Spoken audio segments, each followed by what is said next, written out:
Evangelho de Mateus, capítulo de número 23. Hoje nós vamos ler do versículo 1 até o versículo de número 12. Vamos ver, o texto diz assim: Então Jesus disse à multidão e aos seus discípulos: Os mestres da lei e os fariseus se assentam na cadeira de Moisés. Obedeçam-lhes e façam tudo o que eles dizem a vocês. Mas não façam o que eles fazem, pois não praticam o que pregam. Eles atam fardos pesados e os colocam sobre os ombros dos homens, mas eles mesmos não estão dispostos a levantar um só dedo para movê-los. Tudo o que fazem é para serem vistos pelos homens. Eles fazem seus filactérios bem largos e as franjas de suas vestes bem longas. Gostam do lugar de honra nos banquetes e dos assentos mais importantes nas sinagogas, de serem saudados nas praças e de serem chamados mestres. Mas vocês não devem ser chamados mestres. Um só é o mestre de vocês, e todos vocês são irmãos. A ninguém na terra chamem pai, porque vocês só têm um pai, aquele que está nos céus. Tampouco vocês devem ser chamados chefes, porquanto vocês têm um só chefe, o Cristo. O maior entre vocês deverá ser servo, pois todo aquele que a si mesmo se exaltar será humilhado, e todo aquele que a si mesmo se humilhar será exaltado. Vamos orar? Senhor, essa é a tua palavra, nós estamos aqui em tua presença nessa hora, pedindo ao Senhor mais uma vez a tua graça, a tua direção, o teu favor sobre as nossas vidas, que em nome de Jesus nós sejamos fortalecidos nessa hora, sejamos cheios da tua presença, levados a compreender a tua palavra, a tua santa vontade, para que em nome de Jesus nós possamos viver lá fora aquilo que o Senhor espera de nós. Pai amado, em nome de Jesus nós oramos e repreendemos tudo que não presta, que não vem do Senhor. Todo pensamento ruim, todo medo, apreensão, ansiedade, dor, toda preocupação com as coisas lá fora.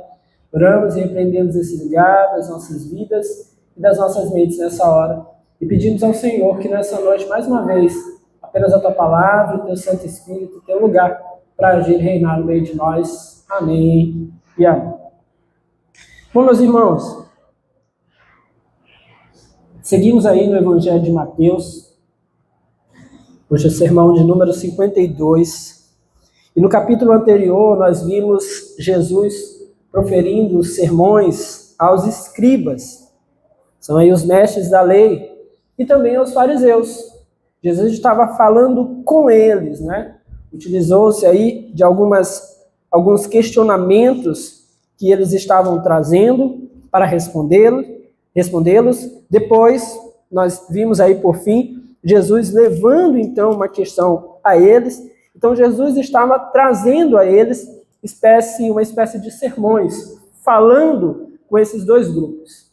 Mas agora, nós temos aqui um sermão de Jesus proferido acerca deles. Jesus agora não vai se voltar mais aos escribas e aos fariseus, mas aqui Jesus vai se voltar à multidão e aos seus discípulos para falar sobre os mestres da lei e sobre os fariseus.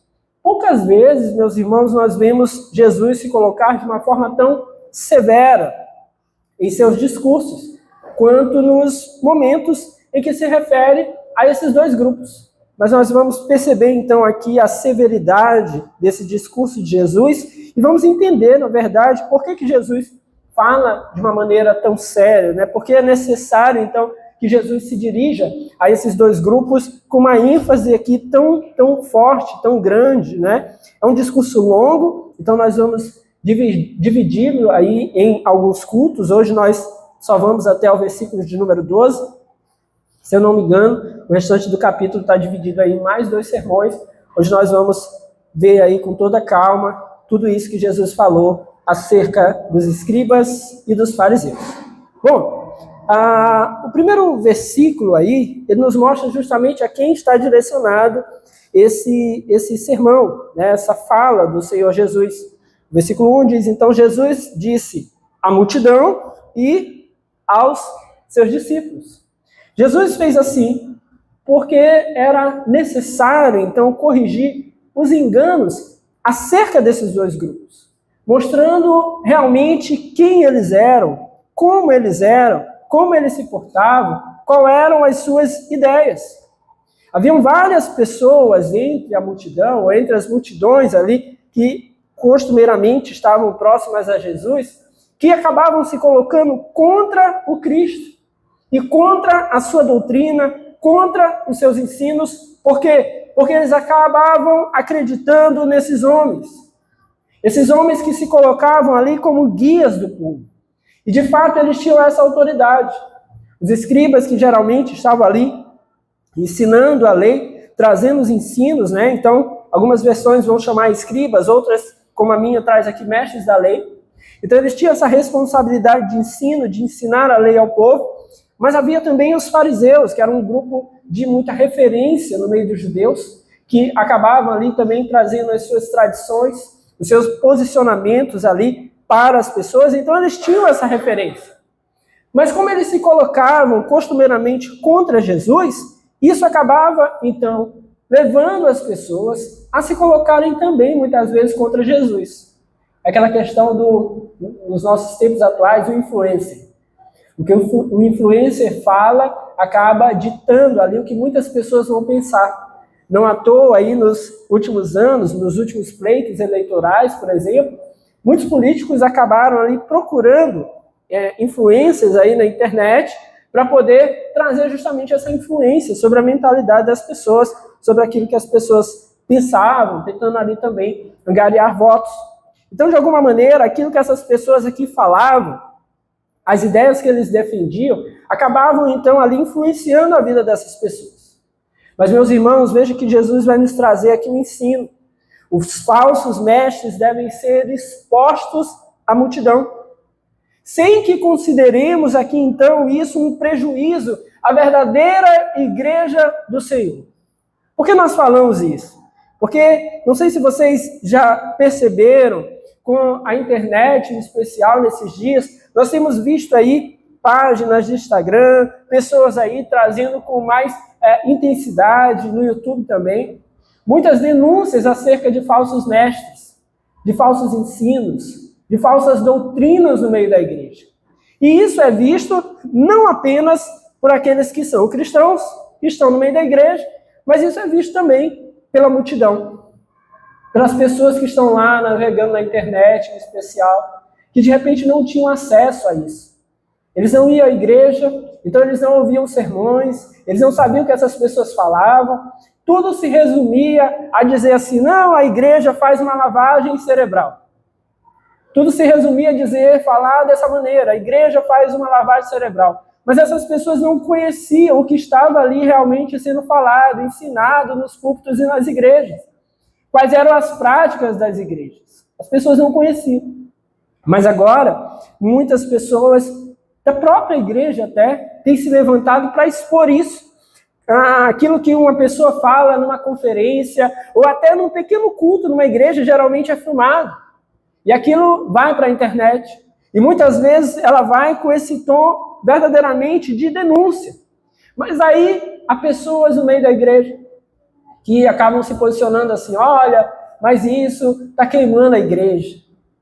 Isso acaba queimando a verdadeira igreja de Jesus. Isso não deve ser falado. Isso não deve ser denunciado. A gente tem que ficar na nossa. Tem que esperar o que Deus vai fazer. Meus irmãos, de fato, Deus não é omisso. De fato, Deus sabe o que fazer com aqueles que trazem os falsos ensinos. Mas o próprio Jesus aqui usou do expediente de anunciar à multidão o que os falsos mestres traziam de ensino errado. Jesus tratou de anunciar a toda a multidão o que esses homens faziam, e isso sem preocupar-se em causar prejuízo à igreja. Então, nós somos aqui levados a compreender que isso não é um problema, desde que seja feito de uma maneira séria, desde que seja feito da maneira como realmente deve ser feito, desde que seja feito da maneira que nós estejamos verdadeiramente denunciando, não por rancor, não por mágoa, mas mostrando aquilo que é errado, não haverá um problema em denunciar os falsos ensinos, em denunciar os falsos mestres, em denunciar aquilo que está sendo levado de errado à igreja. Não apenas as pessoas da igreja, mas a toda a multidão. Jesus fala à multidão mas fala aqui aos seus discípulos. O que nos mostra que também os discípulos precisam saber. Não é, meus irmãos, uma convenção de que todo aquele que vai numa igreja sabe tudo que é errado. Não é. Muito pelo contrário.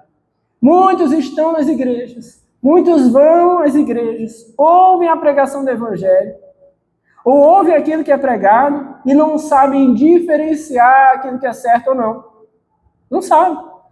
É preciso falar, é preciso mostrar. É claro, é preciso, antes de tudo, pregar o verdadeiro evangelho. Mas é preciso também denunciar os lobos, os cães, os obreiros fraudulentos. Essas três expressões, por exemplo, são expressões utilizadas no Novo Testamento para se referir a esse tipo de pessoa. Lobos, cães e obreiros fraudulentos.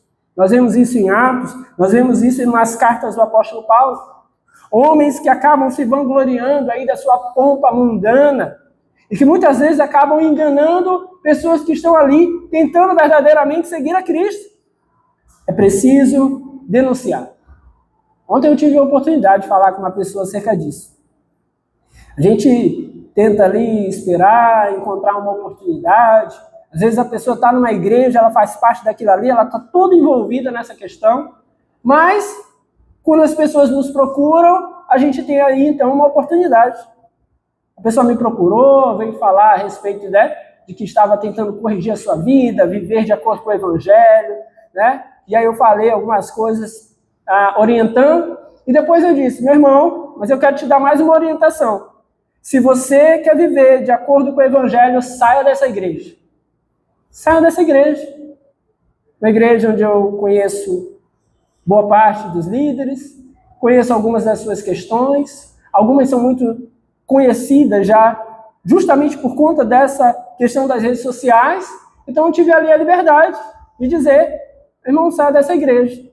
Se você está querendo seguir a Cristo, procure outro lugar. E aí esse irmão ficou de refletir sobre isso, ficou de pensar sobre isso. E é isso, é o nosso papel, denunciar também esses falsos ensinos e esses falsos mestres. Jesus está nos mostrando isso aqui. Bom, mas como Jesus trata essa questão? Nós vamos ver aqui também, nesse texto. Primeira coisa, Jesus permite o trabalho deles, mas condena as suas práticas. É bem interessante isso, porque parece um tanto contraditório, mas não é. Veja o versículo 2. Os mestres da lei e os fariseus se assentam na cadeira de Moisés. Obedeçam-lhes e façam tudo o que eles dizem a vocês, mas não façam o que eles fazem, pois não praticam o que pregam. Bom, segundo Jesus, esses homens se assentam na cadeira de Moisés, é a expressão que Jesus utilizou. Eles são homens que ensinam e interpretam a lei publicamente. Esse era o papel, então, ali dos escribas, né, e dos fariseus. Essa mesma lei de Moisés era a lei civil do povo. Então é isso que Jesus está querendo dizer quando fala que eles se sentam na cadeira de Moisés.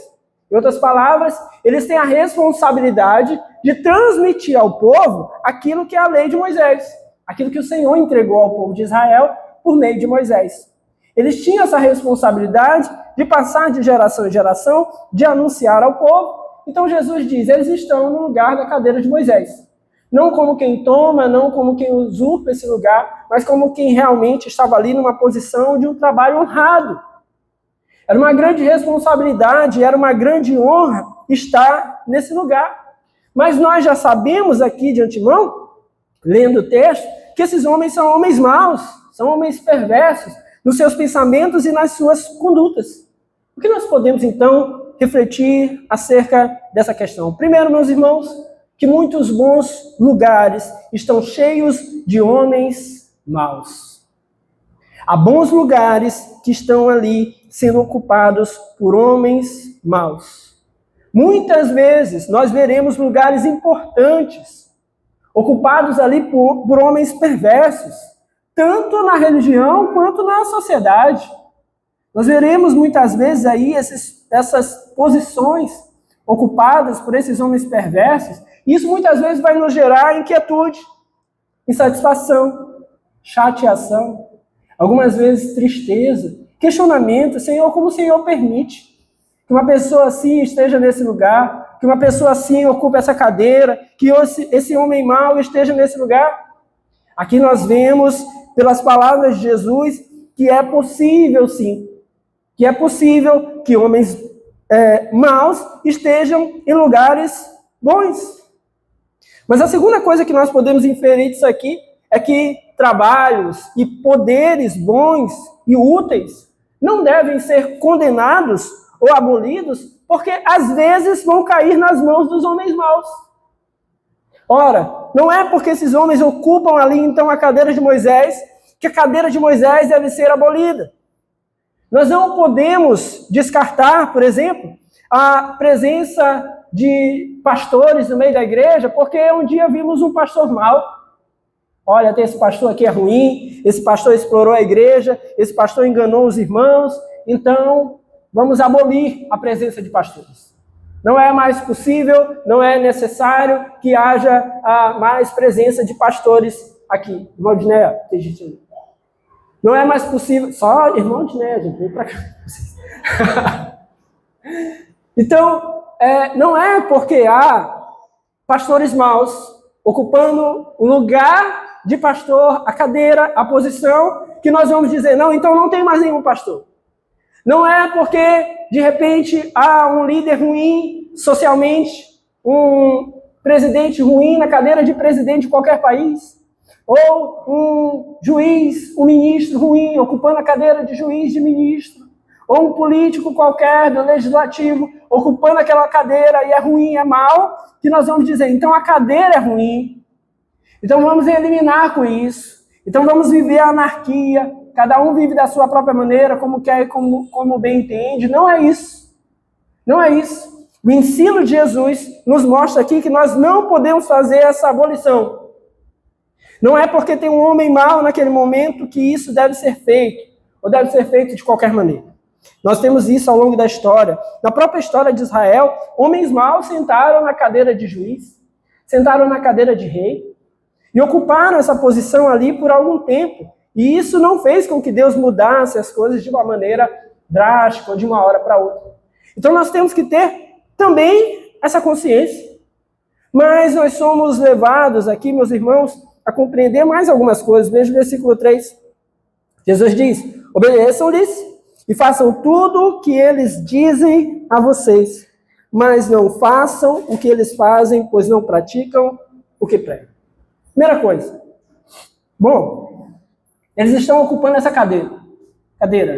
Um pastor, um líder religioso, né? Estão ocupando essa cadeira. De condução da igreja, de pregação do evangelho. Eles estão ali ocupando esse lugar. Mas nós, de repente, podemos estar desconfiados de que são pessoas más.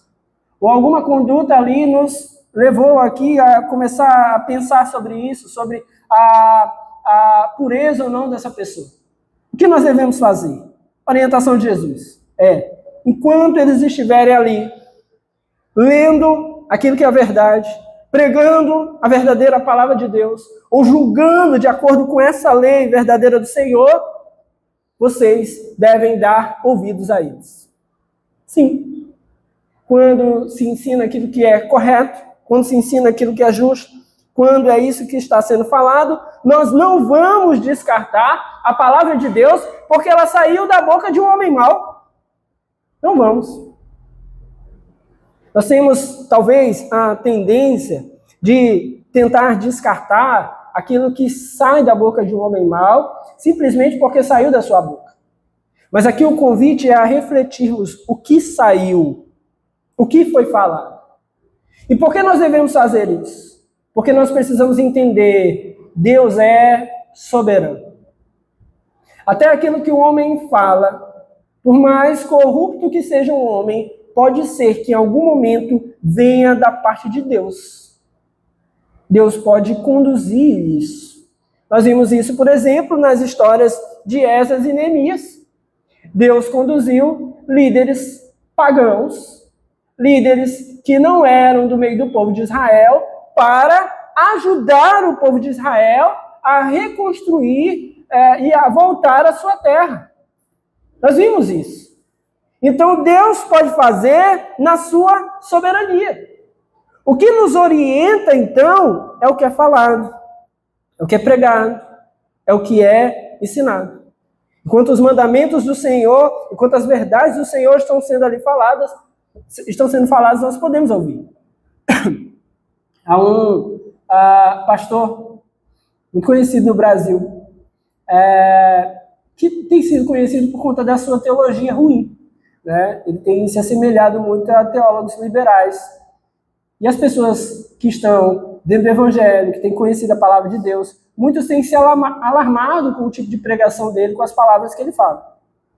Eu sigo ele nas redes sociais, né? Eu brinco às vezes que tem que saber as besteiras que ele está falando para a gente se preparar para a vacina, né? Mas, eventualmente, ele fala coisas que fazem sentido segundo a palavra de Deus. Eventualmente, ele fala coisas que a gente diz assim, olha, eu pregaria isso aí. Isso faria parte de um sermão meu. Por quê? Porque está de acordo com a palavra de Deus. Mas se você entrar lá nos comentários das postagens dele, às vezes a pessoa nem escutou, nem analisou e já sai chamando o cara de herege. De fato, pelo conjunto da obra, ele é um herege.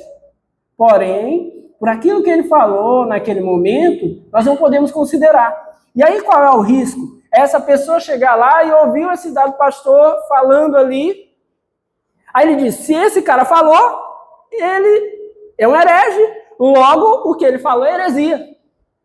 Aí, que é o Eudes foi lá e escutou na rede social. Aí, esse pastor falou, ele é herege, então o que ele pregou é heresia. Ele fez essa inferência. Aí ele chegou aqui na igreja. Eu falei a mesma coisa. Eu estava lá, a palavra de Deus. Aí eu estou aqui na primeira cadeira, é o primeiro a puxar a pedra e dizer assim, herege! E me dar uma pedrada, né? Porque eu já autorizei vocês a me corrigir quando eu falar heresias. Então, a gente não pode fazer esse tipo de inferência. Se o herege falou, automaticamente é heresia. Não. Nós vamos analisar aquilo que foi falado. Eis então, meus irmãos, a importância de conhecermos a palavra de Deus. Eis então a importância de nós mantermos as nossas Bíblias abertas para saber se aquilo que está sendo falado, por quem quer que seja, está de acordo com a palavra de Deus. Nós precisamos examinar as Escrituras e examinar ali, tratando de cada palavra que foi dita por essas pessoas, tal qual os bereanos fizeram, né? Nós vemos isso na palavra de Deus. Eles analisavam ali a palavra dos pregadores, para ver se isso estava de acordo com a palavra de Deus. É isso que o Senhor Jesus está nos falando. Ouçam o que eles dizem.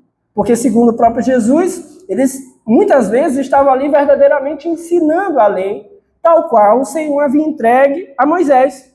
Mas nós temos que ter esse senso de responsabilidade sobre aquilo que nós estamos ouvindo. Filtrarmos isso. Analisarmos aquilo que está sendo falado, aquilo que está chegando até nós, aquilo que está chegando ali aos nossos ouvidos e também aos nossos corações, para que nós possamos, então, saber, julgar segundo aquilo que a palavra de Deus diz, e não sobre quem diz. Amém, meus irmãos?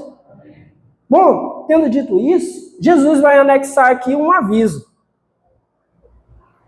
Ele diz, ainda no versículo 3... mas não façam o que eles fazem, pois não praticam o que pregam. Bom, esses homens aqui pregavam a doutrina de uma maneira verdadeira e muitas vezes ensinavam aquilo que a palavra dizia, que a lei dizia, de uma maneira verdadeira muitas vezes. Mas, ainda que eles estivessem ensinando de acordo com a verdade, o Senhor Jesus diz, não façam o que eles fazem. Por quê? Porque o Senhor Jesus conhecia aí as suas práticas. Esses homens tinham as suas tradições e práticas como se fossem seus ídolos. Eles colocavam muitas vezes as suas tradições ali à frente de Deus, ou à frente da palavra de Deus. Assim, meus irmãos, nós devemos então fugir de toda prática pecaminosa, a despeito do ensino adequado das doutrinas. Ora, pastor fulano de tal, eu olho ele na internet, ele ensina as coisas corretamente. Bacana. Gosto, escuto, acompanho. Mas aí ele vai lá e tem determinada prática, que de repente você olha para a palavra de Deus e não consegue encontrar ali respaldo que você deve fazer. Ah, eu vou fazer porque se esse pastor é legal, aqui é o outro extremo. Esse pastor é legal, ele prega a verdade, então agora eu vou fazer o que ele faz. Só porque a pregação dele é uma pregação verdadeira. Não. Por quê? Porque isso também deve ser analisado. Se a prática dele é uma prática que nós entendemos biblicamente ser pecaminosa, ela deve ser deixada de lado. Por quê, meus irmãos? Porque uma ortodoxia, um ensino, uma pregação genuína, não é, segundo a palavra de Deus, suficiente diante de uma ortopraxia morta, que é a prática. Eu posso ter um ensino verdadeiro, mas eu posso ser falso na minha prática. Posso ser enganador na minha prática. A minha prática pode ser morta. Então, nós não devemos seguir aquela prática que não condiz com a palavra de Deus. Porque não adianta pregar, então, as verdades no púlpito, mas viver falsamente por trás. Não é possível. Não deve ser assim. A pessoa ali está pregando, prega a verdade, anima as pessoas, mas a vida atrás, falsa, está ali também presente. Na verdade, meus irmãos, não há como manter isso em todo o tempo ou em toda a vida. Naturalmente, essa prática falsa que está por trás aí desse falso mestre, Paulo identifica esses homens como falsos mestres. Essa prática falsa, então, ela vai desembocar, então, na sua pregação em algum momento. Vai desembocar. Ele vai ter que defender aquilo ali. Vamos dizer, por exemplo, um pastor que ele tenha se divorciado sem respaldo bíblico. E aí ele quer se casar de novo. Tadinho, né? Coitado. Ele quer se casar de novo.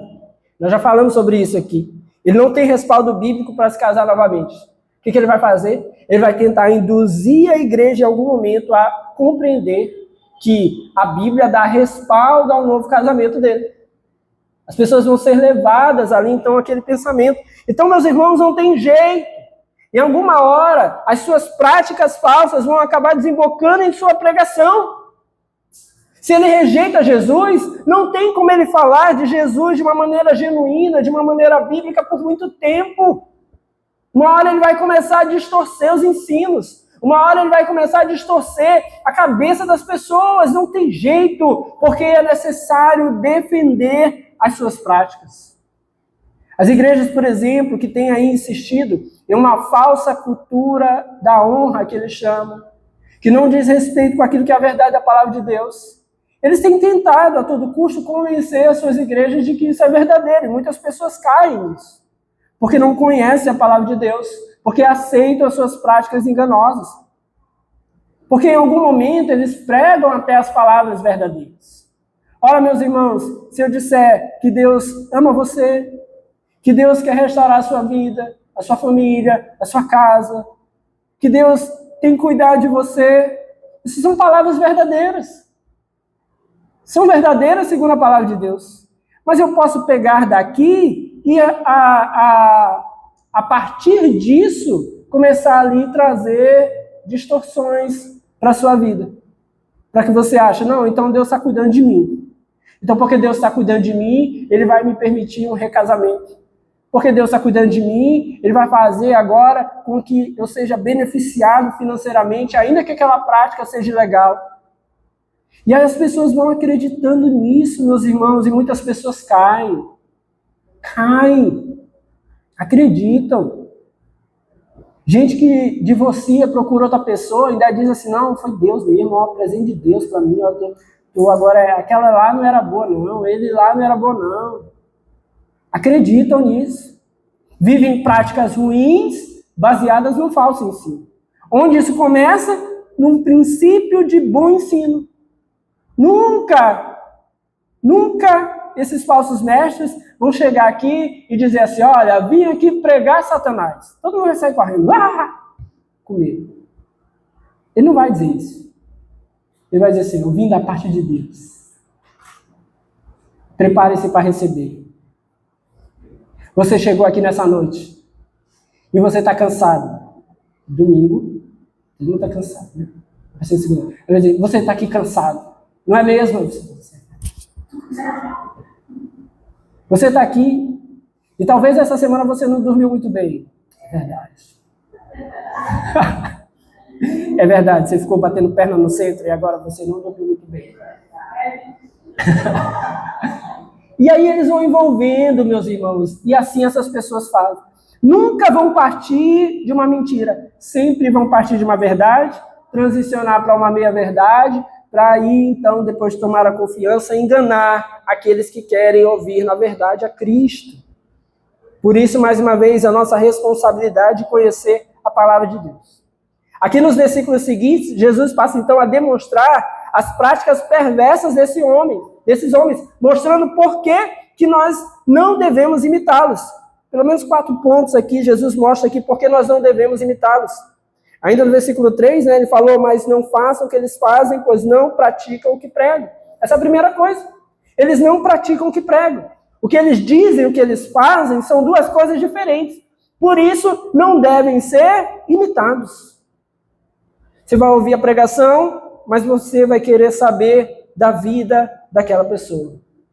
É necessário, meus irmãos, é necessário investigar todo obreiro de Deus, a vida dos obreiros de Deus. É necessário, é importante notar, perceber as suas coisas, como ele trata a esposa, como ele trata os filhos, como os filhos o reconhecem, como a esposa o reconhece. É necessário. É fundamental na nossa caminhada cristã poder ter essa percepção para saber se são apenas palavras ali lançadas ao vento ou se realmente é uma verdade na sua vida. Porque, meus irmãos, entenda, não há hipocrisia maior do que ensinar aos outros aquilo que deve ser feito, aquilo que deve ser crido, enquanto eu mesmo desobedeço o ensino. Isso é hipocrisia. Eu ensino aos meus filhos e não faço, eu ensino a minha esposa, eu não faço, eu ensino a igreja e não faço, não vivo. Isso é hipocrisia. Nós temos que pensar sobre isso. Nós temos que pensar. Porque aqui agora a gente já sai também da esfera dos líderes. Isso aqui se aplica também àqueles que dizem e não fazem, àqueles que prometem e não cumprem, àqueles que são cheios de palavras bonitas, mas cheios também de péssimas obras. Ah, está vendo? Estão andando nos caminhos de Deus. Cadê sua vida? Cadê sua prática? Está vendo? Estou servindo a igreja. Beleza. Cadê sua vida? Cadê sua prática? Porque muitas vezes as pessoas querem se esconder nisso. Olha lá, eu estou fazendo, eu estou super ativo na igreja, eu me envolvo em tudo, eu vou em todos os cultos, tá bom, mas cadê a sua vida? Cadê a verdade no seu coração? Hipócritas, mentirosos. É assim que o Senhor os reconhece aqui. São enganadores, por isso não devem ser imitados. Não devem. As pessoas que podem, de alguma maneira, nos trazer a referência da pessoa de Cristo são aqueles que ensinam, mas são aqueles que fazem. Não é à toa que quando Paulo orienta Timóteo a respeito da formação dos obreiros, ele diz, sim, o bom obreiro, ele deve ser apto a ensinar. Ele precisa ensinar. Ele precisa trazer a verdade do Evangelho. Ele precisa estar pronto a isso. Porém, todas as outras características que Paulo elenca para o bom obreiro, para o bom presbítero, para o bom pastor, segundo as palavras que nós vimos aqui na Bíblia, todas as outras dizem respeito ao seu caráter. Ao seu caráter. Porque ensinar tem que ser apto, mas isso se aprende. Caráter é aquilo que brota de dentro do coração de alguém que está ali verdadeiramente sendo transformado por Deus. As palavras podem estar só aí ao vento. O caráter ele vai ser demonstrado em algum momento. As palavras geralmente chegam primeiro. O caráter é aquilo que fica quando as pessoas acham que já não tem mais nada ali para acontecer. O caráter vai se mostrar. É o que fica ali por último. Por isso, paciência quando nós estivermos conhecendo alguém. Quando nós estivermos ali tentando entender a vida daquela pessoa, para qualquer que seja a questão, paciência. Vamos olhar para o caráter. Então, a primeira coisa pela qual nós não devemos imitar, os discípulos de Cristo não deveriam imitar esses homens, porque eles diziam uma coisa e faziam outra. Segunda coisa, eles eram muito severos, segundo a palavra de Deus. Eles estavam impondo aos outros as coisas que eles mesmos não praticavam.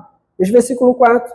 Eles atam fardos pesados e os colocam sobre os ombros dos homens, mas eles mesmos não estão dispostos a levantar um só dedo para movê-los. Veja aí que eles impunham tudo com muita rigidez. Faziam, inclusive, acréscimos à palavra, impondo ali as suas invenções, as suas tradições, que tinham como consequência, muitas vezes, punições severas às pessoas. Eles fizeram, por exemplo, da lei do sábado, um fardo pesado sobre aqueles homens, mas eles mesmos não obedeciam. Colocavam peso nas pessoas, mas eles não obedeciam. Olhei aí um charlatão que se diz pastor, essa semana no vídeo, dizendo assim para as pessoas, falando a respeito num culto, né? Que era para ser um culto, mas aqueles que são só shows de entregar bênção, de dizer isso e aquilo, né? De entregar supostas profecias, dizendo para um homem que uma tal pessoa havia dado uma oferta de R$1.000, porque ela tinha recebido uma bênção. Mas que aquele homem tinha que dar uma de 10.000, porque ele já era milionário. Onde está isso na palavra de Deus? Onde está que isso é o que deve ser pregado? Falso ensino. E ata fardos pesados sobre as pessoas. E quantos relatos, meus irmãos, que já pararam até na justiça, muitos deles, porque pessoas que estavam em lugares onde eram extorquidas verdadeiramente pela igreja, pela denominação, né, por aqueles falsos líderes ali, não a igreja de Cristo, mas porque naquele lugar onde ele estava era levado ao engano e era extorquido de fato. Porque a pessoa era levada a acreditar que precisava fazer aquilo ali para ser abençoado ou porque tinha que ser abençoado. Quando não, devemos pregar o evangelho. Esses homens então faziam isso. Nem eles praticavam as suas imposições. Veja esse pastor e pergunte quantas vezes ele já deu, que ele é milionário também. Pergunte quantas vezes ele já deu aí na casa dos milhares de reais. Você não vai ver. Não vai ver, não tem. Falsidade. Esses homens atavam fardos pesados ali sobre as pessoas, mas eles mesmos transgrediam as próprias tradições. Eles não aliviavam as pessoas. As pessoas carregavam então esse peso. Jesus disse que eles não moviam um dedo para aliviar as cargas das pessoas. Quando, na verdade, meus irmãos, os verdadeiros discípulos de Cristo são chamados a aliviar as cargas uns dos outros. Nós aprendemos isso recente na escola bíblica. Os discípulos de Cristo precisam aliviar as cargas uns dos outros. Esses homens jogavam peso sobre os outros. Era isso que eles faziam. A pessoa, quando está num momento de dificuldade, ou quando cometeu o pecado, ela tem que ser repreendida, ela tem que ser ensinada, ela tem que ser exortada, mas ela deve ser chamada também a olhar para Cristo, para que se arrependa verdadeiramente. De alguma forma, isso alivia o seu peso. Há muitas pessoas que não conseguem sequer ver-se ali perdoadas pelo Senhor. Esses homens não, eles traziam peso, traziam aquela imposição sobre as pessoas, e isso não era aquilo que Jesus nos ensinou. Bom, a terceira coisa pela qual nós não devemos, segundo o ensino de Jesus, imitar a conduta dos falsos mestres, é porque tudo que eles faziam era para sua própria exibição. Veja o versículo 5. Tudo que fazem é para serem vistos pelos homens. Eles fazem seus filactérios bem largos e as franjas de suas vestes bem longas. Bom, nós não devemos fazer obras. Na verdade, nós devemos, meus irmãos, fazer obras muito boas. Sim, somos chamados a fazer boas obras. Mas de tal forma que as pessoas que possam ver as nossas obras venham a glorificar a Deus. Esse é o motivo pelo qual nós fazemos boas obras, para que Deus seja glorificado. Amém? Fazemos assim, devemos fazer assim. Mas nós não devemos, de maneira nenhuma, proclamar as nossas boas obras com a intenção de que os outros nos vejam e nos glorifiquem. Nós devemos entregar cestas básicas, por exemplo. Mas a gente não deve fazer isso para que nós sejamos reconhecidos, ou para que a nossa denominação seja reconhecida. Nós devemos ajudar as pessoas, nós devemos ofertar, nós devemos amparar o necessitado, mas para que o Senhor seja glorificado, não para que nós sejamos o centro da glória. Jesus mostrou aqui duas coisas que eles faziam para serem vistos. Deixou bem claro aqui. A primeira, eles faziam seus filactérios bem largos. O que eram os filactérios? Eram uma espécie de rolos de papel ou pergaminho, que esses homens ali tinham, onde estava ali escrito, geralmente de uma maneira bem pequena ali, alguns trechos da lei, alguns trechos de Êxodo e Deuteronômio, e isso eles então usavam presos à sua cabeça e ao braço esquerdo. Até a sua interpretação era uma interpretação equivocada, porque eles faziam isso com base em uma referência que nós temos em Números 15, onde é bem provável que a ideia ali fosse de presa à testa, como uma forma de, guardar na mente. Seria essa a ideia. Só que eles faziam isso de maneira literal. Então eles prendiam ali uma espécie de uma caixinha com o texto, e aquilo descia ali pelo braço com o texto escrito. Mas eles não estavam ainda satisfeitos com isso. Eles faziam esses filactérios bem largos, então era grandão que eles carregavam. Por quê? Porque quanto maior, mais santidade eles buscavam demonstrar ou aparentar. Faziam isso para as pessoas olharem e dizer assim, olha que cara santo ali, ó. Que filactério grandão. Imagina, né? Esse elogio, né? Que filactério grandão. Eles faziam isso porque queriam ser reconhecidos. A outra coisa que Jesus diz aqui que eles faziam as franjas das suas vestes bem longas. As franjas nas vestes era uma forma dos judeus se distinguirem de outras nações. Também está presente lá em Números. Mas os fariseus, eles não se contentavam em ser iguais ao restante do povo. Israel tem que ter as vestes longas aqui, beleza. Ou tem que ter as vestes aqui com franjas, beleza. Mas a minha não pode ser igual, não. Nós somos mais santos. Nós somos mais importantes. Então, o que eles faziam? A deles tinham as franjas mais longas. Tinha que se diferenciar do restante do povo. Para que quando eles passassem, dissessem assim, olha que franjona. Olha que homem cheio de santidade. Mas ainda vemos isso, meus irmãos? Talvez. Alguns com vestes, mas outros tentando demonstrar de uma outra maneira. A minha igreja é mais cheia. Veja o impacto que a gente tem. Veja, nós temos aqui pessoas famosas nessa igreja. Olha quantos seguidores eu tenho na internet, quantas pessoas eu consigo alcançar. Eu consigo lotar um estádio aqui para falar do evangelho. E coisas assim. Nós ainda vemos. Mas segundo aquilo que o Senhor Jesus nos ensina, isso aqui faz com que essas pessoas não devam ser imitadas. Porque faziam isso para a sua própria glória, para a sua própria exibição. E não é assim que nós devemos fazer. De nada adianta os largos filactérios, as longas franjas nas vestes, enquanto os corações estão vazios de amor a Deus e ao próximo. Você lembra que nós falamos recentemente acerca dos principais mandamentos segundo Jesus? Amar a Deus e amar ao próximo. Não adiantava as vestes com longas franjas e os filactérios grandes ali, se eles não amavam a Deus e não amavam ao próximo, que eram os principais mandamentos do Senhor Jesus. No final, pessoas assim só enganarão a si mesmos. Só enganarão a si mesmos. Porque um dia se pegarão no inferno se não se arrependerem. Se pegarão no inferno. E terão caminhado a vida inteira no meio da igreja. Terão vivenciado muitas coisas interessantes. Mas se pegarão no inferno porque fizeram tudo para a sua própria glória. E não haverá, meus irmãos, como recorrer. Não haverá. Bom, a última questão que Jesus levanta aqui, porque esses homens não deveriam ser imitados, é porque eles gostavam aí de proeminência, de superioridade. Veja o versículo 6. Gostam do lugar de honra nos banquetes e dos assentos mais importantes nas sinagogas, de serem saudados nas praças e de serem chamados mestres.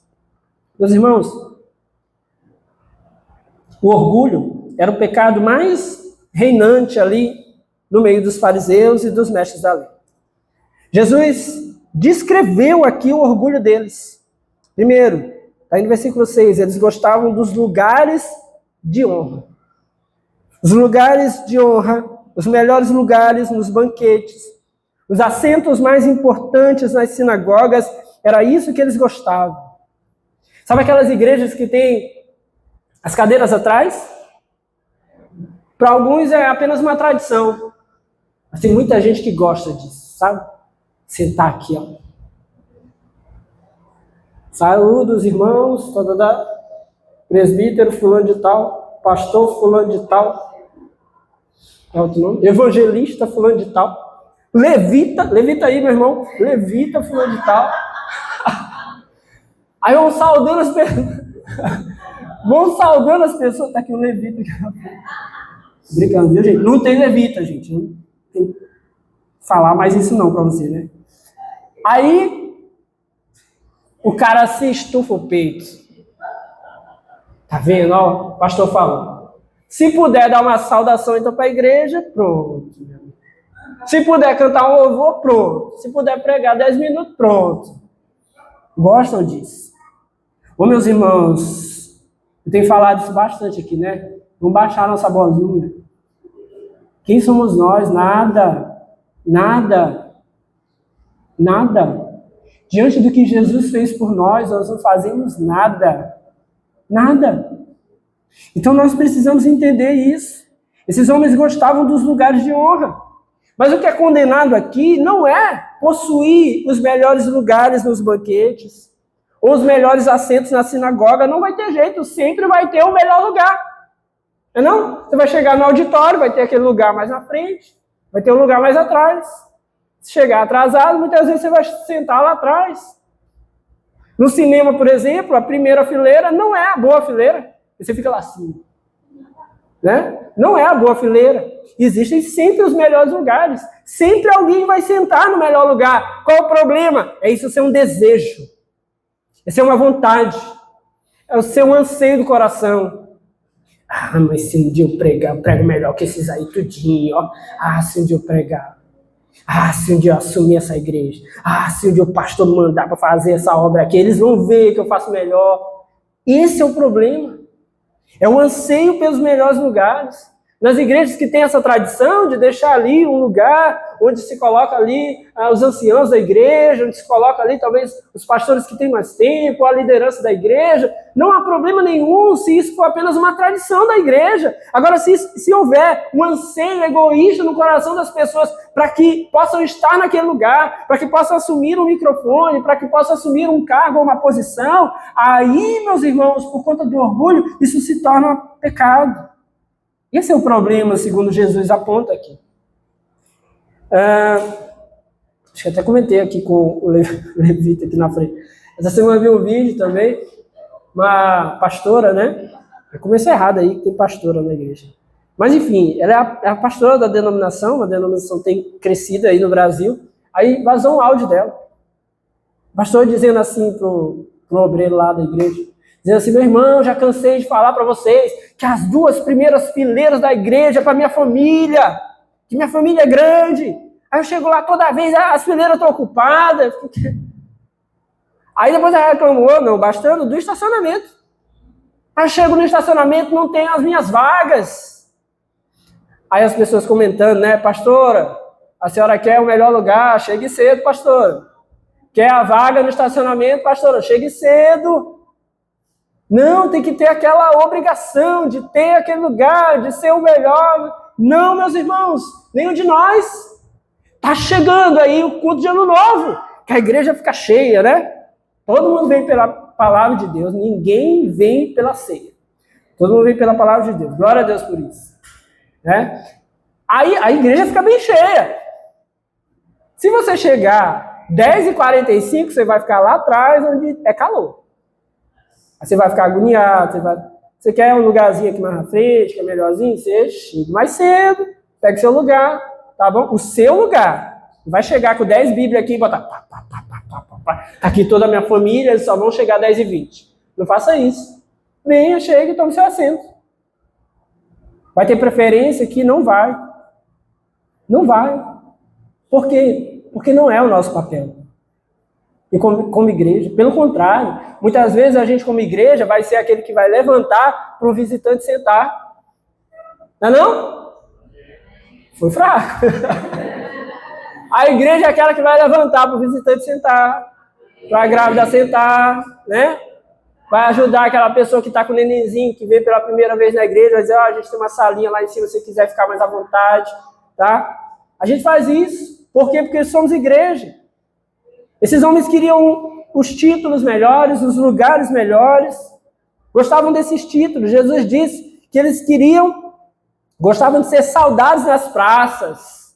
Eles gostavam de passar e dizer, ô presbítero! Estão me reconhecendo já estou sendo visto, né?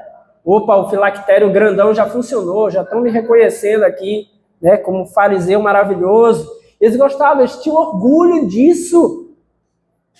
Eles tinham orgulho disso. Meus irmãos, não é rejeitar o título. Se alguém me encontrar e falar, pastor, tudo bem, pastor. Ontem eu fiquei tão feliz, acho que o Valdeir está lá em cima, ele vai escutar. Fiquei tão feliz, fui no shopping, aí, esperando lá limpar uma mesa, aí apareceu um rapaz de serviços gerais. Aí ele falou assim, oi pastor, apertei a mão dele sem saber nem quem era. Aí ele falou assim, o senhor não lembra de mim não, mas eu lembro do senhor. O senhor foi pregar uma vez lá no albergue, o irmão Valdeir fazia o trabalho.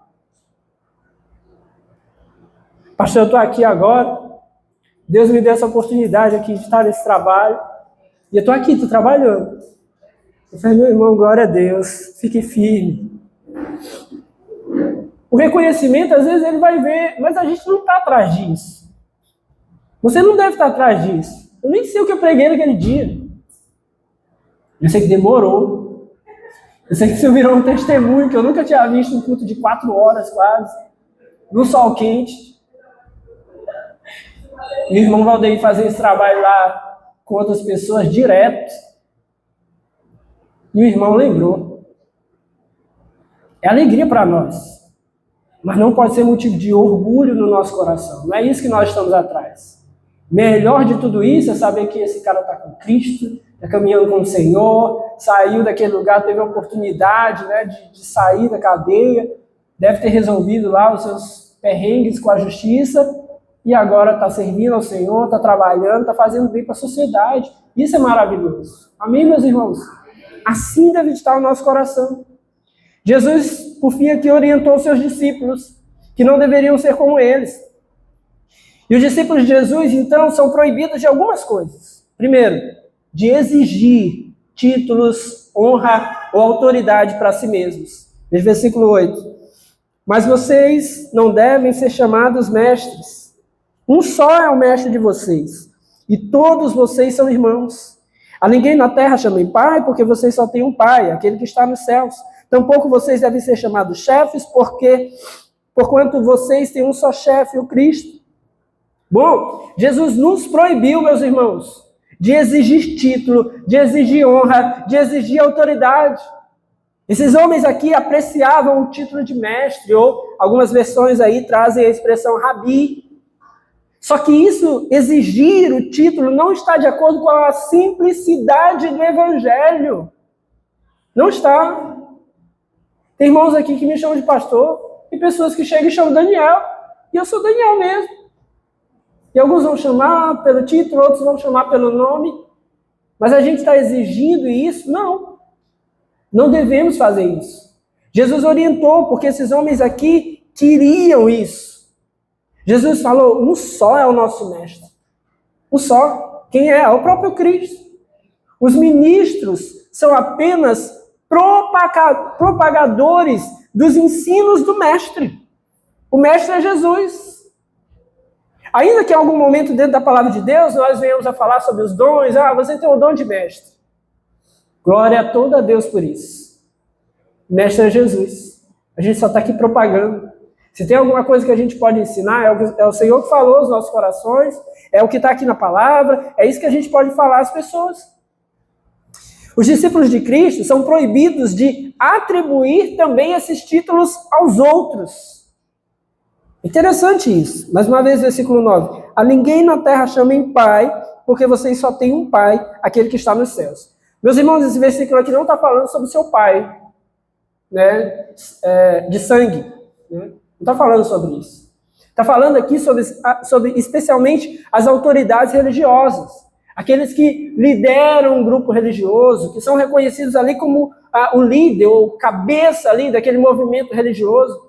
Há várias religiões, a gente nem precisa denominar aqui hoje, mas há várias religiões, várias denominações que tem aquela referência daquele nome, aquela pessoa ali que é seguida, muitas vezes equiparada à própria palavra de Deus, que é aquela referência, que foi a pessoa que foi iluminada, aquela pessoa que tomou ali da parte de Deus ou dos seus deuses ali, a depender da religião, tomou então ali aquela referência para levar as pessoas. Então essa pessoa deve ser seguida. O Evangelho, meus irmãos, coloca todo mundo nivelado. Somente o Senhor Jesus Cristo. Pai, nós temos só um que é Deus. E ponto final. E não devemos denominar isso às pessoas. Essas pessoas que exaltam ali um determinado líder. Meus irmãos, respeito, reconhecimento pelo esforço da pessoa. Isso é possível de ser feito sem equiparar aquela pessoa a Cristo, sem colocar aquela pessoa como, sabe, a grande referência que nós temos que ter. Não, é a pessoa de Cristo, é o nosso Deus, são esses que nós devemos buscar. Então os discípulos de Cristo devem evitar isso, ficar denominando, trazendo, buscando ali aquela referência terrena. Não, meus irmãos. A razão disso é porque vocês só têm um Pai, aquele que está nos céus. Foi isso que Jesus falou. Então nós não devemos buscar isso. Jesus, então, estabeleceu aqui esse preceito. Um preceito de humildade e de submissão mútua. Veja o versículo 11. O maior entre vocês deverá ser servo. Então o princípio é: sirvam uns aos outros, porque o maior será servo. Não é o que está procurando glória, não é o que está cheio de orgulho, não é o que quer honra, não é o que tem maior título. Você já vê essas igrejas aí que até pastor não basta, pastor não basta. Então vamos lá, bispo. Bispo, tá bom. Aí passa um tempo, bispo não serve mais não. Vamos lá, bispo primaz. Vocês já viram algumas denominações que tem bispo primaz? Só loucura, porque eles vão aumentando. Aí tem os apóstolos, né? Esses aí já estão bem famosos aí, líderes de grandes denominações, não viram Cristo pessoalmente, não fizeram milagres e não foram ordenados diretamente por Cristo, mas são apóstolos, segundo eles. É equívoco isso. Nós precisamos servir uns aos outros, ser submissos uns aos outros. O apóstolo Paulo fala sobre isso, Jesus está falando sobre isso aqui. Isso aqui também pode ser entendido, interpretado aqui como uma promessa. Por quê? Porque o maior entre nós foi o próprio Senhor Jesus Cristo. O apóstolo Paulo fala sobre isso. Jesus o maior, por quê? Porque ele foi o maior servo.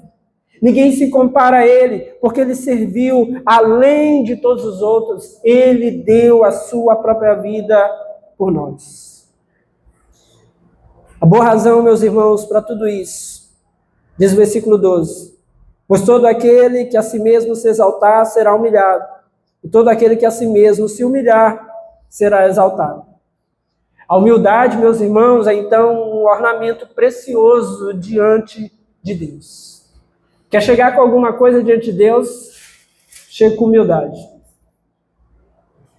Talentos são bons, dons são bons, obras devemos fazer, conhecimento devemos buscar, mas se você quer chegar com alguma coisa diante de Deus, chegue com humildade, chegue com um coração humilde, chegue se colocando diante de Deus como quem não deveria receber nada, como quem não merece nada, como quem não é digno de nada, como quem não tem nada para entregar. É assim que nós devemos chegar diante de Deus.